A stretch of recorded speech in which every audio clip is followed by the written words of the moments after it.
where normally to go to London Bridge I would turn right here. I can't do that anymore. During Peter's 28 years as a cabbie, he's never known as many changes to the roads as were brought in during the pandemic. Designed to encourage walking and cycling, he says they've made driving a nightmare.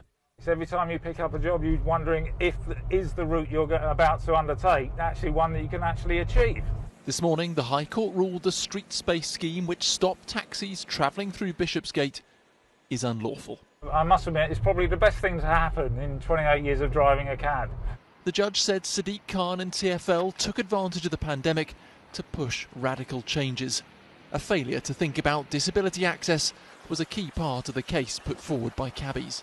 Disabled people, and people who are less ambulant, were prevented from getting where they wanted to go in the Mayor's own risk assessment. They recognised that and then did absolutely nothing about it. I mean, it really is a scandal.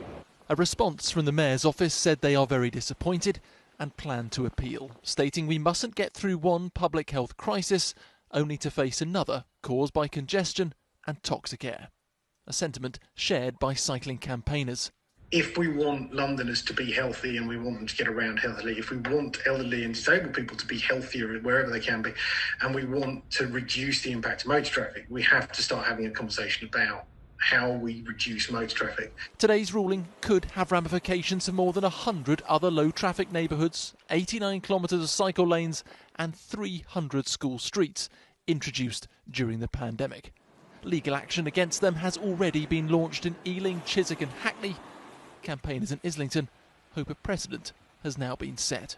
Local councils should be very aware that this isn't a fly-by-night group or groups. This is real.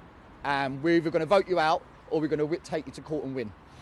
TfL say they are listening and adapting and point to the increase in number of cyclists up more than 20% to show that schemes are working.